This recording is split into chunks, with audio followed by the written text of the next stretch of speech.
All right, hello. All right.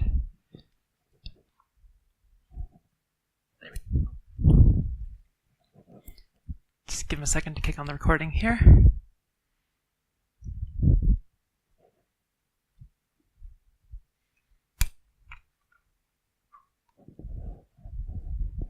All right, hello. Welcome to hardwear.io, everyone. It is absolutely great to be here. I am Kate Temkin, or Kate Temkin. My handle and my name are the same. Say either one, you'll get exactly the same pronunciation. It is absolutely wonderful to be here in front of all of you. Let me see if my presentation remote actually wants to advance the slide. Mostly. All right, so welcome everyone to hardwear.io. Welcome to the keynote. So I've been in the industry for something like 10 years now. I've done a bunch of different kind of presentations, seen a lot of keynotes, had an opportunity to give a few.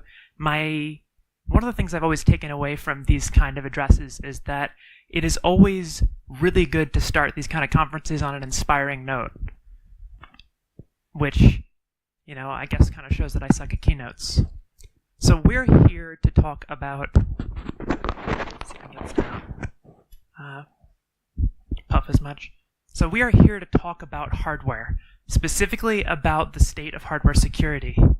Because if you look at hardware security and kind of compare it to where software security was 10 years ago, you're going to start seeing some interesting parallels, right? We are just in that kind of early infant stage of hardware security where people kind of know that hardware security is a kind of field they're going to have to deal with, but they either have no idea that they actually have to do this in order to release a product, or they're kind of aware of it and don't really know how to secure their hardware.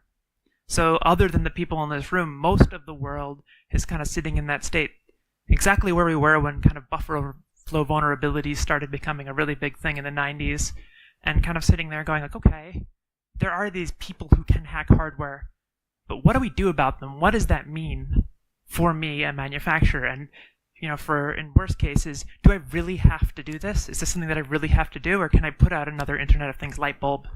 And just, no one's going to hack a light bulb, right? What does it matter? What's the value in attacking those kind of targets? But for all of the devices we have out there that have been sitting there and kind of are in an insecure state, we have threats not just to the devices themselves, and maybe it doesn't really matter if someone happens to own your $10 light bulb, but we have threats to the actual infrastructure that comprises the internet. The Mirai worm a couple of years ago actually took advantage of just the most stupid kind of security mistakes, right? Having open telnet with a fixed password, and used that to take down the DNS backbone momentarily by taking down DNS, right? So for a day or so, people couldn't get to GitHub, couldn't do their work, couldn't get on Netflix. Those kind of things, had actually a pretty broad impact for something that came from taking advantage of such a stupid security mistake. So we're still in a world where you can take a piece of hardware off the shelf, look at it, find out that it has an open root shell sitting on a UART console and a couple of headers that are exposed. And worse, if you look at a lot of these devices, they're running ancient unpatched versions of Linux that have been sitting there, on the same kind of embedded build for longer than the device itself exists. We have, for the first time, a device that has been, honestly contributing a lot in the fact that it is the first unhackable device, which is pretty inspiring. Right. We actually have is InfoSec charlatans who are coming around and taking advantage of ignorance in the field of hardware security in order to make claims about hardware that they cannot back up. Some of the speakers you'll see have really, have developed a lot of experience working with both these kind of charlatans and these kind of devices. So we're in this state where the fact that people don't understand hardware security allows people to make these pretty grand claims with almost no retribution, almost no consequences for their actions.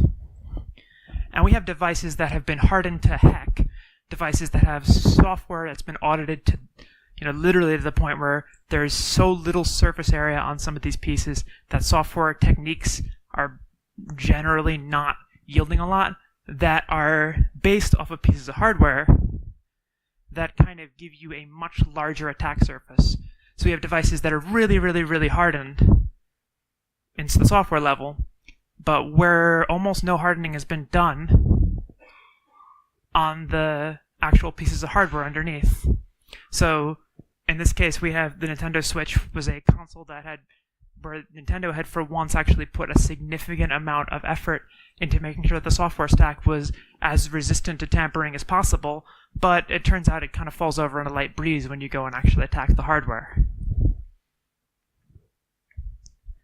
And in terms of the way the media handles all of this, we have fear, uncertainty, and doubt running pretty rampant.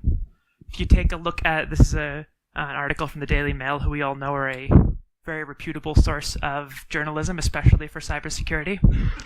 And if you look at the way they've actually reported this article, it is cyber criminals, which I guess is me, who short-circuit a wire to get the most basic command level of the Nintendo Switch. And in doing that, they can run any software or code that they wish. So this is the kind of thing that has been reported in I guess I'll call a major news outlet in the United Kingdom, Britain. And this kind of informs for a lot of people the view of cybersecurity. For people who are not InfoSec practitioners, this kind of thing is what they see. And you can tell that this is fed kind of run wild, fear, uncertainty, and doubt run wild, because for this article, the comments section was actually the part that made the most sense, which never happens. So, like, when you have an article that is this full of that kind of fear-mongering and the comment section is going like, whatever. You know, it's a local attack. Why are you making such a big deal out of this? You know that we've kind of gotten ourselves into an interesting situation. So how did we wind up here? How did we wind up in a state where we have all of this knowledge that we've built in, going through the same process in the software side of InfoSec, but we have such a dramatically bad, such a dramatically lacking view of the hardware security side. So I'll start off by telling you about my perspective. I can't tell you about everyone, but I can tell you how I have moved through hardware security. So my name's Catherine Temkin, or Kate Temkin, and I have kind of made it a career over the past 10 years to try to be in places where I've been able to enable people to learn things about hardware and the later half of that, hardware security. So I do a lot of different things that are really less hacking and more trying to figure out how to make engineering accessible to people. And this started something like 2011-ish when I started working for a university, started teaching a lot of engineering concepts. Before I was really in the InfoSec side of this, I was actually trying to teach young engineers how to think about hardware, how to build hardware themselves. And our university had kind of two departments that were involved in this level of engineering. We had the electrical and computer engineering department and the computer science department. Those were treated as two thoroughly separate disciplines. They were two separate groups. The departments, frankly, didn't really like each other, which is why I haven't put the name of the university on here. And there was always this kind of attitude from the electrical and computer engineers that they were the better ones, while the CS, computer science majors thought that they were the ones who really were on top of things. They also felt that they had two completely separate magisteriums. So even in electrical and computer engineering, that was a split between the electrical engineers and the computer engineers. And each of those had such a narrow view on what they thought was their magisterium, what they thought was their domain, that we had students who were electrical engineers sitting there and going, well, I don't have to touch code. I'm an electrical engineer. I can design a circuit. I can use a soldering iron. I don't have to do any of that code stuff. That's for my computer engineers. We had computer engineers who felt that they didn't have to touch pretty much anything other than digital firmware, right? They didn't want to touch a soldering iron because that was for their electrical engineer.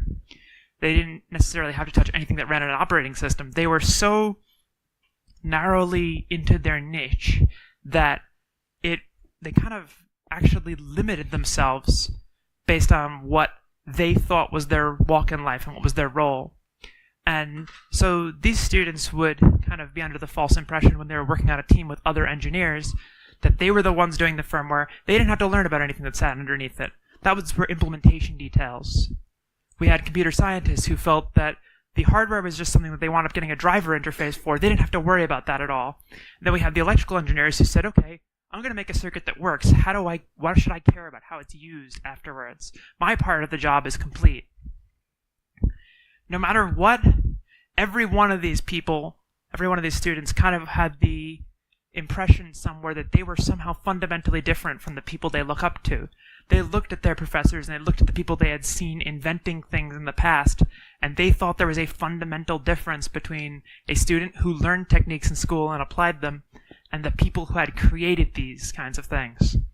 And that really contributed to the idea that once you got yourself a microcontroller, that was a black box. It had an instruction set architecture, it had instructions for using that black box, but you would never in your life actually get to look inside that black box and see how the pieces work beyond what was necessary to actually program that microcontroller. Fast forward some N years, and a couple of jobs later, I found myself actually leaving the university, deciding to get myself a job that didn't have as much of a contest between teaching and research.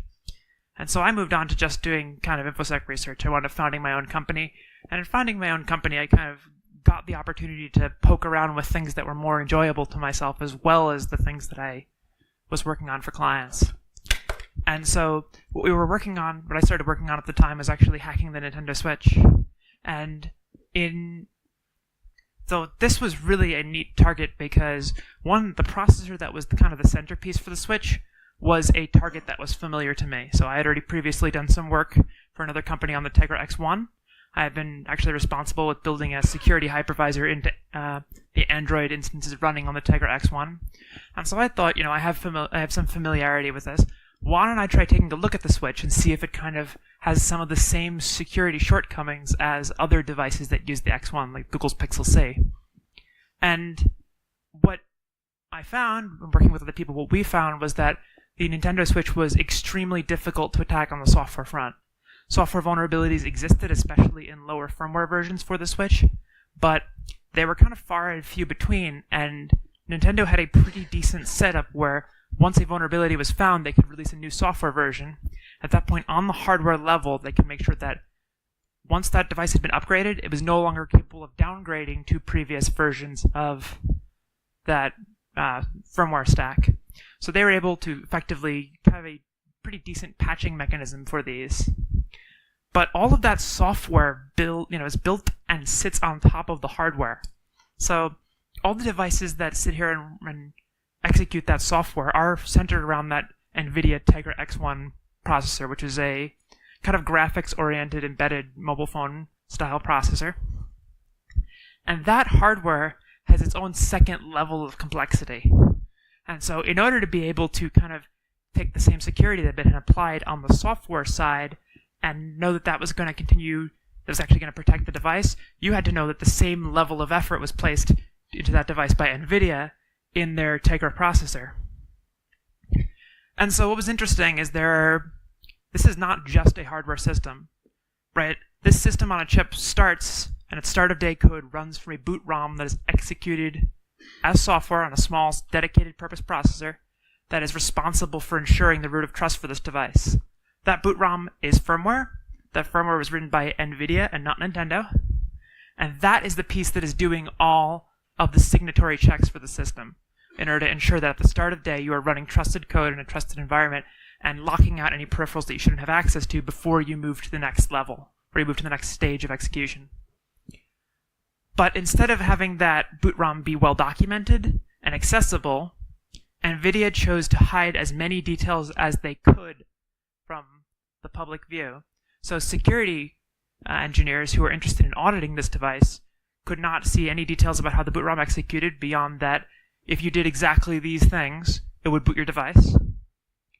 In fact, they had not just made it so that there was not information available, they actively put hardware mechanisms in the device to prevent the boot ROM from being accessible once the boot ROM was running.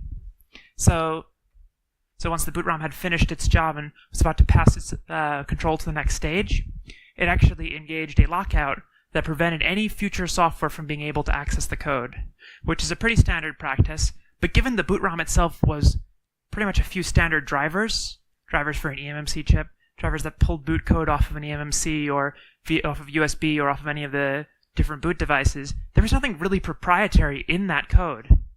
There wasn't really a good reason to hide that as far as I can tell.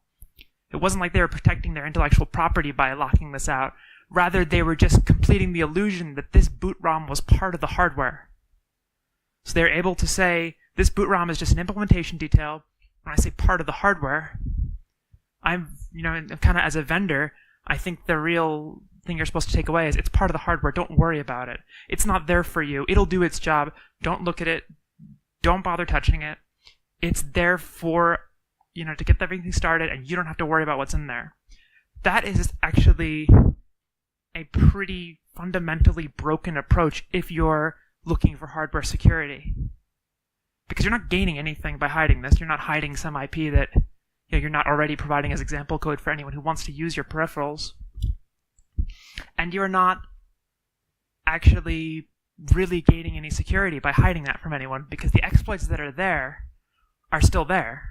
Right? Hiding them, masking over them, just means that the people who find it are more likely to be the people who are malicious, who are adversaries, who are trying to break into your device, as opposed to the people who are likely to look at the stuff, take a 2-second glance and say, oh, hey, there's a really fatal problem with this device. So, getting your hands on that boot ROM and being able to audit that boot ROM is not something you can just ask NVIDIA for.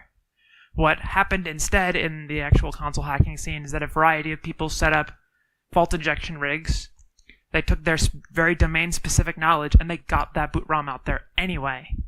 So, by doing, in this case, fault injection, they were capable of bypassing that boot ROM lockout and actually essentially stealing the small binary that comprised that boot ROM. This was a good thing in terms of securing the device. The fact that this could only happen once this device was already in consumer hands, once the code of that ROM was fixed, that's a problem. And the fact that the only people who could do this kind of thing were people who were aware of voltage glitching techniques and who had, hardware that ranges from relatively inexpensive to, significantly expensive hardware, that kind of limitation of scope, that limitation of the ability for an engineer to audit your boot ROM to the kind of people who have knowledge of that very specific technique significantly narrows the pool as to who's going to be looking at this boot ROM and who's going to be finding things. This is definitely a problem with NVIDIA's approach. It turns out you don't actually need hardware fault injection, though we did use it originally to get things out of there. If you look in some of the code they've contributed to open source, it turns out some of the boot configuration table entries, some of the configuration that's used to specify how the device behaves as it starts up, actually contains 2 flags. One of them is called boot ROM patch control, and the other boot ROM patch data.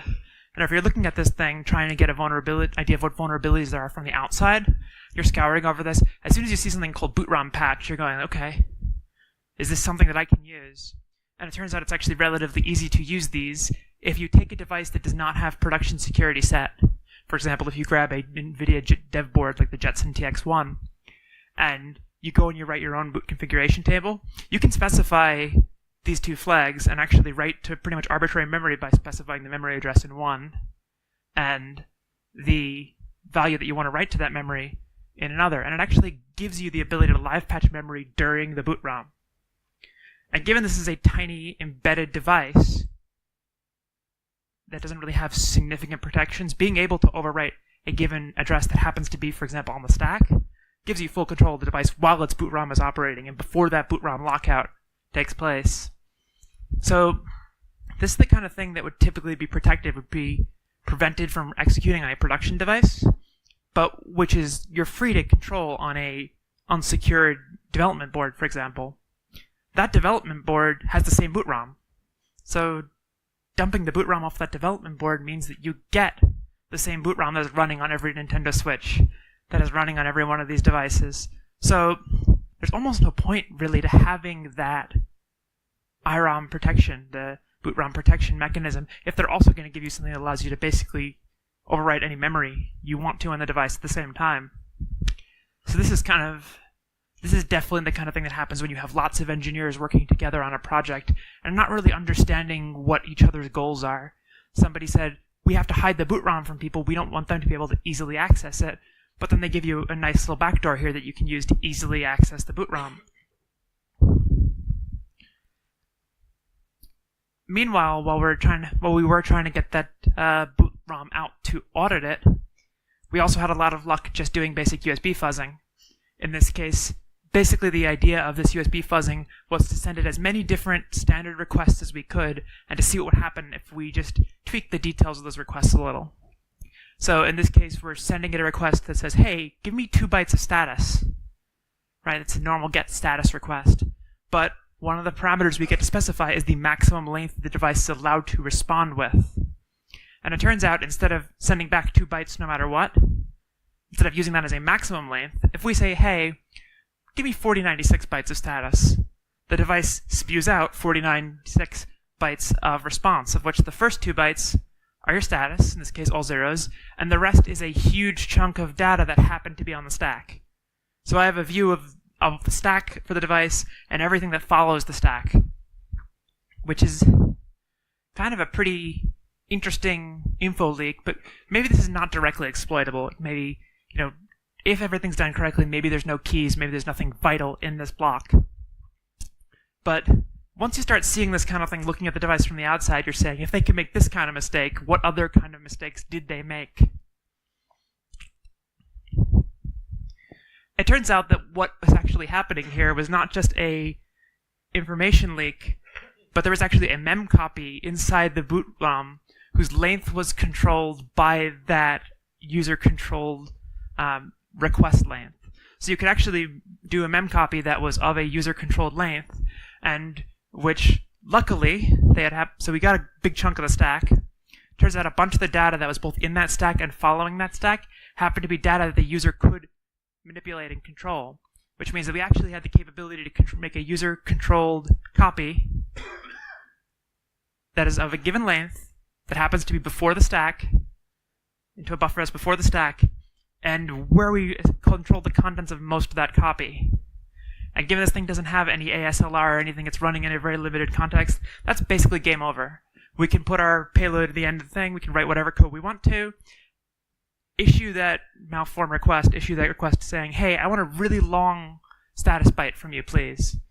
And then it'll copy right over the stack for this thing. This is a really, really, really simple vulnerability. This is not the kind of thing that should be existing in consumer devices at this point in time. This vulnerability eventually became CVE 6242. Before that, I and someone else who had independently discovered it wound up giving it a whole bunch of cutesy names. I think at this point, rather than have 72 different cutesy names, it's better to just call it 6242. But this thing was easy to apply locally. Note, this is a local exploit. It requires you to be talking to the boot ROM while it's in USB recovery mode. So it's not a huge, huge deal. It lets any evil maid who gets access to any Tegra do whatever they want, up until the Tegra X2, which is not vulnerable to this. But this is a powerful attack, given physical access. It's incredibly easy to discover. If you run a USB fuzzing tool, the fact that that USB request was there falls out of it. And this whole kind of exploit is relatively simple in mechanism. Once you actually get the bootloader code out of there, which you can do either by taking advantage of their own documentation or to figure out the ability to patch the boot ROM like we had before, or by taking the info leak that you get from this and start saying, hey, okay, I recognize that these pointers kind of move here. What if I start manipulating that in order to kind of do a more blind application of that attack? This attack completely compromises all of the device's root of trust protections, because all of those hardware root of trust technologies, everything that's doing signature validation, everything that's setting up the hardware crypto coprocessors for this device, all of those things are run in firmware on that boot ROM. This pretends to be a hardware solution. It's more of a firmware solution, right? Everything that they said, don't worry about it, it's an implementation detail, is actually an implementation detail that is backed by firmware. And if we take control of that firmware, the implementation now becomes ours to modify.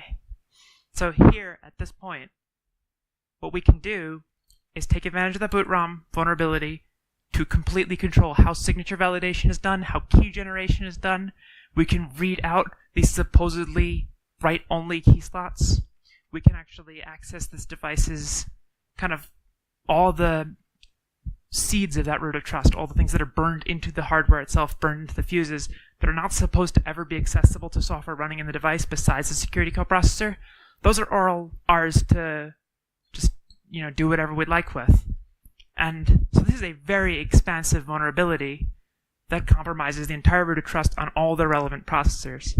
And at this point, we kind of have to say, okay, well, this isn't the only Tegra in its series. What are the relevant processors?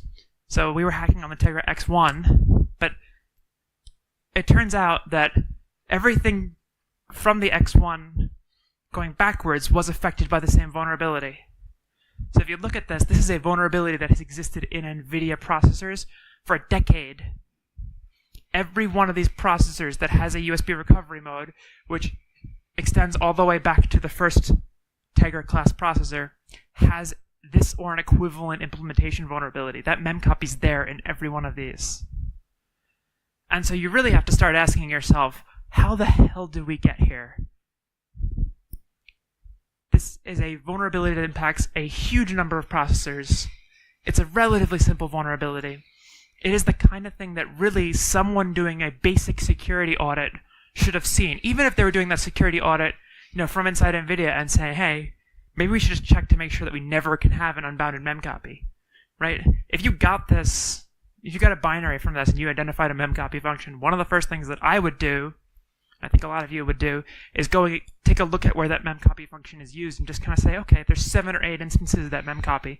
Let me just make sure that every one of those is used in a way that seems to make sense. That didn't happen here.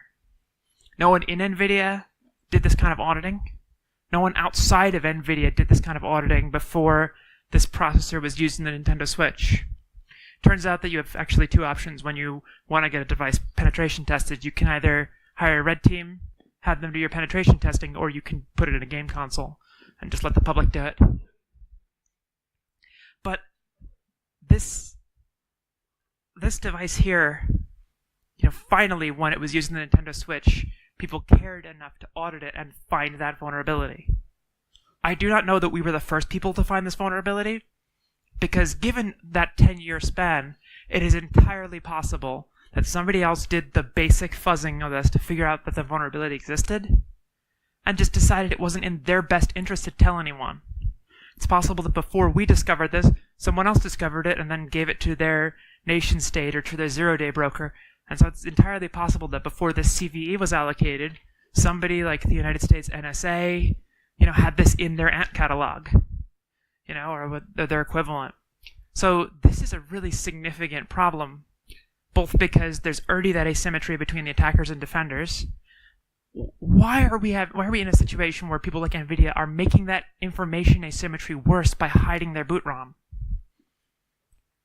So we have a situation where lots and lots and lots of these individual pieces that we've discussed kind of led to a really sucky state for hardware security. I'll argue that this is not necessarily a problem with the individual actions even that NVIDIA took. I don't think this is not an isolated failure. This is a failure that happens all the time on all different kinds of devices. If you take a look at equivalent Qualcomm devices, when auditing the USB recovery mode for those, they found that there were actually a couple of USB commands that were documented internally as peek and poke. Those literally took a address and a data value and wrote them for you inside the recovery binary that was sitting attached to the piece that give you your whole root of trust. We are not in a place where we can point a finger at NVIDIA or point a finger at Qualcomm and say, you made a mistake, this was an isolated mistake, let's take a look at how bad this particular failure is. We're going to have to accept that what we have is a cultural problem as hardware security practitioners and as hardware designers, where people don't think about this. Or they think no one's actually going to, go and hack a light bulb or a phone this way. We don't need to spend time and money working on this kind of thing when this is not really a threat model that has ever been used or applied yet. But the reality is this kind of stuff is done all the time. If you look at solutions that are advertised to governments there are plenty of software-ish solutions that are being sold to law enforcement across the world that allow them to take advantage of vulnerabilities that have been discovered in things like iPhone bootloaders, iPhone firmware stacks, in order to allow them to get the contents of that firmware, circumventing the protection mechanisms that are supposed to prevent them from doing so. We are kind of in a state where hardware security is very, very, very much a problem. We have so many people who either don't realize it or who are contributing to that kind of culture where that maybe is good for profit, maybe is good for not having to worry about these kind of things or getting devices out the door really quickly, but where they wind up kind of damaging the overall hardware ecosystem and putting people in a position of risk. I am happy to say that when we discovered this CVE that on the Tegra that was responsibly disclosed, we gave NVIDIA a period of 90 days in order to kind of take a look at that and figure out what to do. By the time we had reached that point, there was not that much they could do about it beyond getting information out there, because that was sitting in a boot ROM that was not patchable. That boot ROM could not be rewritten on devices that had already been produced. So you have 10 years of devices sitting there in people's cell phones and devices like the Surface RTs, the Surface Pro, the non-Pro versions of the Surface. We had phones like the Nexus, or tablets like the Nexus 6 that had used these processors. We had, such high-profile targets as the Microsoft Zune, which was obviously in a lot of load-bearing positions, that, were affected by this. But more so, we had the computer vision systems in Tegra cars used a Tegra X1 processor. Luckily, not in a lot of them, and luckily getting physical access to those is relatively a challenge. But there were Tegra processors in the media centers of a variety of different cars connected to the various internal buses in that car, right? By the CAN bus, right? So those media centers potentially kind of could give you a pivot point to start either compromising people's privacy in these vehicles or actually potentially compromising the vehicles themselves. So this really significant vulnerability just went and was kind of dropped on NVIDIA's lap, and at that point there was nothing they could do about it. We're still in a position where people who are not so inclined to responsibly disclose can be dropping vulnerabilities like this without really, giving anyone an opportunity to react to these things and kind of at least do damage control. And in fact, this vulnerability was so sought after by so many people that our conditions to NVIDIA for responsible disclosure no matter what, we're coming out to the public, because the public should have the information to decide about whether they want to use these devices. They should be able to kind of make decisions themselves as to whether these devices are worth using, right? We don't want to create a situation where there's information asymmetry benefits the attacker, but we recognize there's a possibility that other people are going to find this and release this first, right? Even while we're sitting here in the disclosure window. So our conditions were, we need to get this out to the public as soon as we can. You have 90 days to fix this stuff. If anyone releases this, even a piece of this, any sooner, we're going to go and make all the information fully available. And I think 60-something days into this disclosure window, somebody else did find this, and just without thinking of the consequences, posted the whole thing, in like a kind of crummy, 6 or 7 sentence right up to the internet. So in response to that, we released our full tooling early in the disclosure window, and that kind of situation was one where if we had not kind of given those vendors time to prepare and said, do your best to do this urgently because people are going to find this, we could have been sitting in a place where devices that were being used for critical purposes were completely unaudited when a 0-day was effectively dropped into the public. So this is a bad situation. This is one bad situation among a giant pool of bad situations, right? The hardware community needs to fix this. So what do we do? How do we actually start addressing this? I call this a cultural problem, and I think it's going to require a cultural solution. I think we're going to need to change the way we approach hardware security in order to start having environments where these kind of things are not a problem. A great quote by Joe Fitz, who I don't think is here this year, but who really is one of the people who is advocating for hardware security knowledge to be disseminated, is this kind of view of, they don't call it easyware, right? We as hardware hackers present all this stuff as deep wizardry. And it's easy to see why we want to do that. It's, we can sit there and go like, hey, this is the, most hardened system I've ever gotten my hands on, but I knocked it over in 20 minutes using some USB. It sounds great. It really is good for building our egos, but it has this really nasty consequence. Because when we start saying, look at how cool we are, look at this deep magic we are doing, we're also telling people that hardware hacking in and of itself is something that is only done by people who are in rooms like this one, only done by the quote-unquote elite of hardware hackers. So many people look at these techniques and say, well, that's so far beyond me, I could never do that. Even if all they would need is an understanding of some protocols, and even if all they would need is a USB cable and some USB fuzzing tools in order to find critical vulnerabilities like this one. I have had hacker friends who've gone to me and said, hey, can you make me a UART adapter for this thing? I'm halfway across the world, but can you make me and overnight me a UART adapter so that I can attach this thing? I'm saying okay, but they're single inline pins. They're 0.1 spaced. You could solder to that. And they're like, soldering? No, that's not something that's in my capabilities. I do not think I could.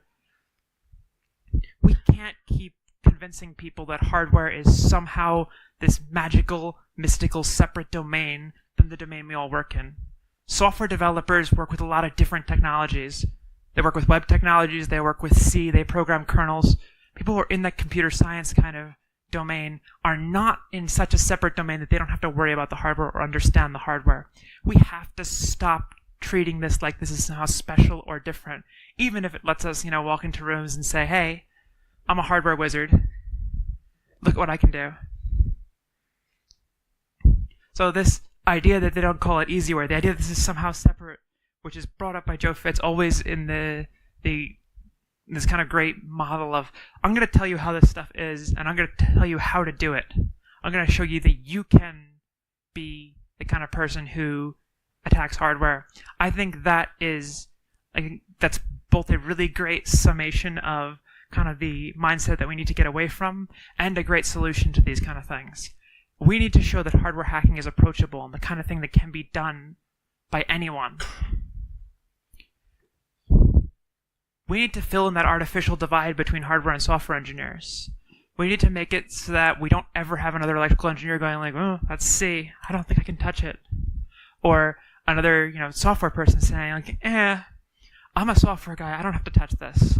Which, by the way, one thing that is really irritating in general is there's no equivalent to the phrase hardware guy that's gender neutral. So, you can't go and be I'm a hardware girl, because that sounds completely different. There's completely different connotations to that. So maybe someone fix that. But this divide shouldn't be there. Everyone who is sitting here who can do firmware stuff can delve deeper. And maybe should delve deeper when they have the opportunity to learn. There's not a magical wall sitting here between hardware and software people. If you can learn multiple software techniques, you can start learning hardware techniques. And we need to build that into our culture instead of saying that there are these rigid groups of hardware people and software people. We also need to stop taking the people who we view as these wizards and lifting them up to the point where we're saying, okay, this person is an elite hardware hacker. Look at all the things they've knocked over. Look at how they have, jailbreaks for these 5 iPhones. Look at how they have, vulnerabilities that allow you to get access to the Nintendo Switch or whatever. Stop worshiping these people. Stop making that the thing that people kind of aspire to. Most of the people in the hardware hacking space are either split into one of two camps. They're people who are really approachable, really great educators, who want to tell you how to hack hardware and want to make it seem simple so that you can get your hands on it. And then we have these people who are kind of secretive about things, who hide the details to themselves, who come up with 5 or 6 exploits for, PlayStations or Nintendo systems, and say, okay, I have these exploits, I'm not sharing details with you. They go and they set themselves up as people who are kind of look at how great I am, with very little follow-through, very little follow-up to that. We need more teachers. We need more people who are willing to go out and describe the hardware and show people how to hack hardware. And we need less people who are just saying, look at the hardware that I've hacked. We also need to get rid of some of the barriers to entry for hacking hardware. there's so many people who, when approached with the concept of hardware hacking, say, I can't do that. Either I don't have the equipment, I don't have an expensive oscilloscope that you need for this, I don't have the $10,000 fault injection board that you need to do this kind of thing, and I don't have any of the knowledge for this because no one ever taught me hardware hacking is a thing. And when I go and look at hardware hacking, someone starts off with the word UART in their article, and by the time that they're 6 things in, they're saying how they scheduled the DMA attack from point A to point B, and I didn't know what the letters DMA stood for. I mostly write C on microcontrollers. This kind of lack of entry-level, inexpensive tools and inexpensive, or open and accessible entry-level tutorials and educational materials, that helps to build that divide between people who consider themselves hardware hackers and people who don't. You have people who are afraid of getting into hardware hacking and who have not been given the opportunity or the things they need in order to start analyzing and getting in and learning in the hardware hacking space. I think Colin is here. Colin developed a board called the ShipWhisperer Lite, which actually is a really extremely inexpensive hardware hacking tool for fault injection. This is something I'd like to hold up as an absolutely wonderful example of what can be done in order to get rid of the barriers to entry for these kind of things. Building open source hardware, building inexpensive hardware that enables you to do something that is commonly reserved for people who can afford really expensive equipment, is a great way to get these kind of techniques to a point where people can start applying them. Right? Where it's not, hey, build up something in an uncontrolled environment from transistors yourself, or spend $10,000 on a really expensive voltage glitching board. Building tools like this, building trainings, open sourcing those trainings, are all really incredible ways to start empowering people to start getting their hands on hardware. And the more people we have getting their hands on hardware, the better it's going to be for everyone, and the more we're going to start seeing these high-profile vulnerabilities addressed early, because people will start getting their hands on these kind of vulnerabilities and making kind of a public splash. The more people we have participating, the more we share the load, the better this is for everyone. We also have to not let our educational spaces develop additional barriers. This is something that is really, really problematic in a lot of early hacker communities, where that rockstar culture leads people to kind of say, like, okay, I'm one of the best, and if you're not, get out of here. Right? In our hardware hacking spaces, we need to make sure we are not ever creating mindsets that get people to stay away from those kind of spaces. We need to address toxicity before it starts limiting the amount of people who can focus on these things. Mandatory call out. Do not, under any circumstances, advocate for anyone's free speech if that free speech, if that ability to express themselves, is driving other people away from the community. Right? If you have someone who feels safe because they can express themselves and they choose to use that to spout racist or sexist views, you are also driving people out of that community by making other people feel unsafe. This is a hugely rampant problem in a lot of the hardware hacking spaces and a lot of the console hacking spaces that doesn't really reach conferences like this. That culture has made so many people I know just turn away from this kind of thing. So we need to make sure that we're not adding additional barriers beyond the burdens to learn. We need to make sure that our culture actually is one that lets people grow and thrive in these spaces. And for goodness sake, do not, as a vendor, start hiding away implementation details. If you have to protect your IP, that's one thing. I can understand that. I can kind of say, okay, that makes sense to me. I understand why you're doing this. Don't hide your boot ROM because you just don't want people to see it. Maybe you're embarrassed because you didn't spend that much work on it. It's full of vulnerabilities. But those vulnerabilities are there whether you hide them or not. And don't think you're going to avoid the consequences of your actions if you hide things. Security via obscurity has not ever worked, especially once you have, once you happen to be the ones whose processor gets picked up and put in a major gaming system or a major financial application. As soon as that target has value, suddenly that hammer is going to come down. All right, so one more thing.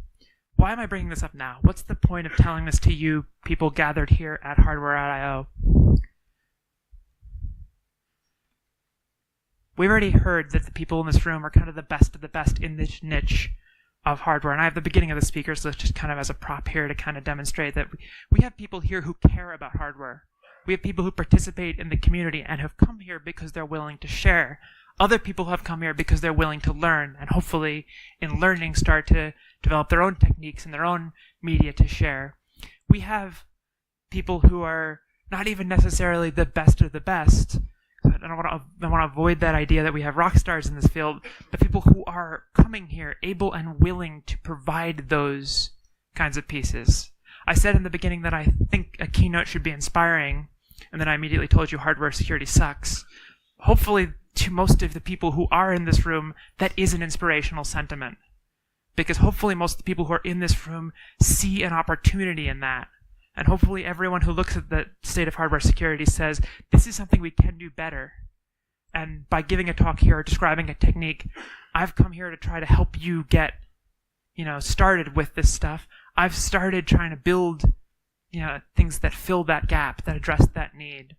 So the goal here, and I think as you spend your time here at hardwear.io, the goal for everyone should be to start thinking, how do I take the knowledge I'm gaining, and how do I disseminate as much knowledge as I'm capable of giving, and how do I address those cultural gaps in order to push us to a place where hardware security is something we can be proud of. Every one of us as practitioners has work we can be proud of behind us, right? Or will have work that we can be proud of in the future. And it's important that we take all of that effort that we put in and extend it to also improving the community. All right, go forth and take what you have and do good with it. All right, thank you.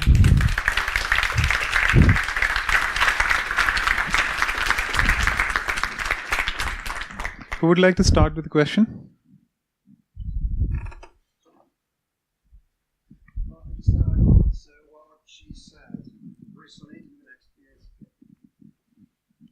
So just sharing a little experience, because one thing you said resonated with my own experience.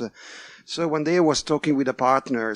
I work for ARM, and I was talking to a partner about protecting memory, and they needed a device where memory was encrypted and things like that. So they said, oh yeah, we understand them if the memory is in a socket, okay. Yes, but you have to consider also the case where the memory is soldered. Why? Can you interpose that? So for some people, really, the fact that you have to take a solder in your hand is already magic. And you're right, we need to fight this. I mean, if I can solder, and I can tell you I'm a bad solderer, anybody can. It's not magic. Right, I definitely agree with that. I think there's always some value in understanding the attacker, your threat model, and what the attacker's level of effort is going to be. And we have a limited amount of resources right now. We're not in a position where we can say definitively, okay, let's get everything perfect. And so it may be true that understanding pieces of RAM that's soldered onto a board may increase the attacker level of effort to get that stuff. Understanding that and being able to factor that into your threat model is something that's absolutely vital. We need to be able to have people understand that there are these techniques out there. So you're right, it's not magic, it is stuff that people can actually get their hands on and do. And being able to make informed decisions, even if you're not someone who's going to be doing that soldering, can help a ton in order to be able to actually let people who are developing these things factor that into their threat model and make the right decisions given the resources they have. Do you think, what's the time frame that you should give manufacturers to fix their vulnerabilities in hardware? Is 90 days policy good enough? It depends on what you think the solutions are as a practitioner. So once you've identified a vulnerability, I've seen some very interesting kind of things where sometimes it seems like it's going to be a software fix, the firmware that needs to be patched and they need to address that. And we can kind of treat that to a degree like a more complex version of software. So 90 days has become the standard for a lot of software-based vulnerabilities. In the case of the NVIDIA bug, we had something where there really was no right course of action besides telling people and letting them know that their devices were compromised and letting them decide what to do next, whether they want to replace those devices, get them out of the field. That 90-day window was a good opportunity for them to disseminate that information as much as they could. But hardware is such a subtle differences between software in that once you've put out a piece of hardware, it may not be possible to start manipulating that hardware. It may be a much more significant effort than on a software system. So really what I would advise is talking to the manufacturer as much as you can, maybe coming to the table with a baseline of 90 or 120 days, and from there saying, talk to us, involve us in your fix process, ideally pay us money and we'll help you fix this. But involve us in this whole disclosure process. Let us know what you're going to need, because it's important that we put pressure on you. It's important that we actually get you to fix these problems. But we understand that this is something that is, we don't necessarily even know the hardware as well as you do as the vendor. Work with us and try to figure out what time frame makes sense, because I think up until we have more experience and kind of see have a lot more case studies of how these different kind of techniques work, we're not going to be able to just carve out like a 90-day rule like we have been able to in software. I have a question. Thank you very much for the talk. So hardware security is already a big field. And speaking about resources, assuming we have all the resources, the manpower, the time, the money, where should we focus these resources to make hardware security hardened or more secure? That really is always going to have to depend on what your individual threat model is.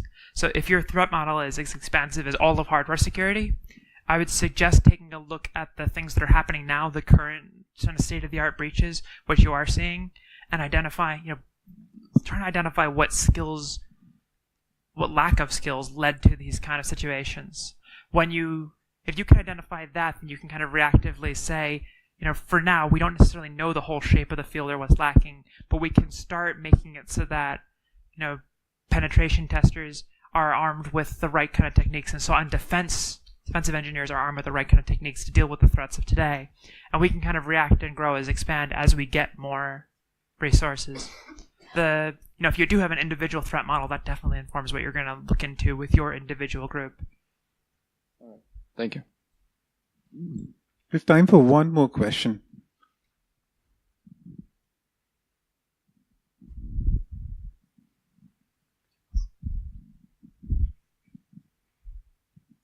Hi, thank you. Nice talk. So, hardware is kind of getting cheaper nowadays, maybe. Do you think, are we willing to pay some sort of performance overhead for the security, in the sense that, for instance, there are all automatic methods and things that you can deploy in the compiler, especially for the case that you showed? Maybe you could have some sort of, red zoning or other techniques that are already used in let's say, personal computer software. Do you think we are at the point where we can pay this overhead cost to improve security? I think we have been for a while at this point, where we used to always think about, especially in software development, this kind of time-space trade-off, and in hardware we tend to talk about space, weight, and power, right? You have frequency as one axis, you have power as another, and then you have the actual cost to develop these things. We've kind of had that triangle that we've been balancing between for a long time, and I think we're long overdue to have security be one of the constraints in that, because I think we're going to need to start threat modeling our hardware and using that to inform those kind of trade-offs, because being able to have an embedded system that performs extremely well and is extremely power efficient doesn't help you if that embedded system is in a position where it can have a pretty significant compromise that makes it worthless, or that enables it to attack other things. Sometimes, sure, you'll have a device that's literally the microcontroller that determines whether or not a flashlight turns on when you press the button, right? Determines the PWM for modulating an LED. Maybe those kind of things don't require all that trade-off. But knowing what space we have, what threat models we have, and what trade-offs we can make is definitely going to kind of allow us to inform that. Because there are so many cases where maybe we don't need our cell phone battery life to be, at 100% the level it could have been. Maybe having a battery life of 95% and not having that vulnerability, not having that phone have as much of a vulnerability space is a trade-off, we're willing to make, especially as these hardware attacks come more to light. So I think that's definitely a space that we've been.